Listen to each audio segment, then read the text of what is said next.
Action. सवाल बड़ा direct है, क्या इस बार एक नैरेटिव बनाने की कोशिश है कि आरएसएस बीजेपी के लिए नहीं काम कर रही थी? नहीं, ये हमेशा होता रहता है। जब ये क्यों है? अटल जी की सरकार थी उस समय यही प्रयास किया जाता था। ये दर्शाता है कि बीजेपी से लड़ने की अब सीधी ताकत ख्वाबों ख्यालों में भी नहीं है, तो कहीं कुछ अंदर से ही खोजने की कोशिश करो, शायद उसी में मुझे कुछ अपने ख्वाबों का सच दिखाई। लेकिन ये गजब टूबीबाज आदमी हो। संगीत सोम और बालियान में तो अंदर की बात बाहर आ रही है। वो विषय जहां तक है, देखिए उन दोनों ने एक दूसरे के बारे में बोला है, तो मुझे लगता है वो पार्टी फोरम के अंदर बोलना चाहिए था। मगर यहाँ तो मैं दूसरी बात कह रहा हूँ, यहाँ तो क्या क्या नहीं बोला गया है। यहाँ तो सीधे आम आदमी पार्टी ने कह दिया गठबंधन खत्म। कब हो गया ये?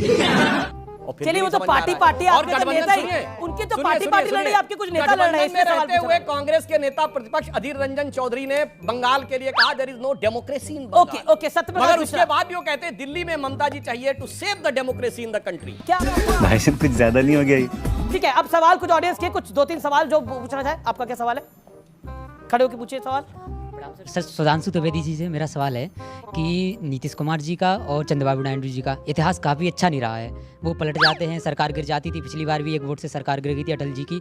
तो इस पर आप क्या कहना चाहेंगे कि कितना आश्वासन दिया है कि वो आपकी सरकार चलाने में मदद करेंगे? तो सबका सवाल है सर।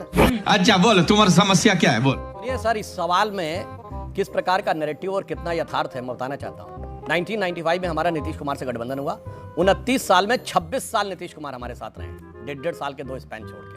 चंद्रबाबू नायडू बीते 3 साल में पलटना ज्यादा हो गया। बीच में ना बोल। हिंदुत्व की बात करते हैं, अभी थोड़ी देर पहले उन्होंने बोला कि अपोजिशन पार्टी पूरे हिंदू धर्म का विनाश करना चाहती है, लेकिन मैंने नहीं बोला, ये डीएमके ने बाकायदा वही मैं बोल रहा हूं। सुनिए, वो कॉन्फ्रेंस की इरेडिकेशन ऑफ सनातन धर्म का समूह, इस पे 2 दिन का सेमिनार हुआ जिसमें तमिलनाडु सरकार के लोग गए और राहुल गांधी ने रायबरेली में अपनी रैली में बोला कि डीएमके वालों ने हमारा साथ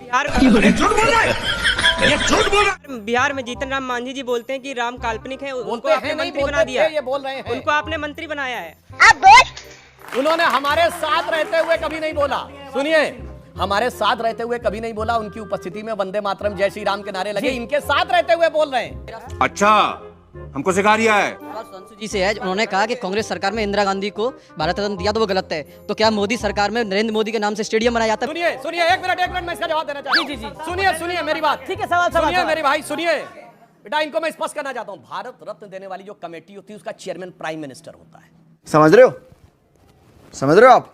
खत्म, bye bye, tata, good bye, गया।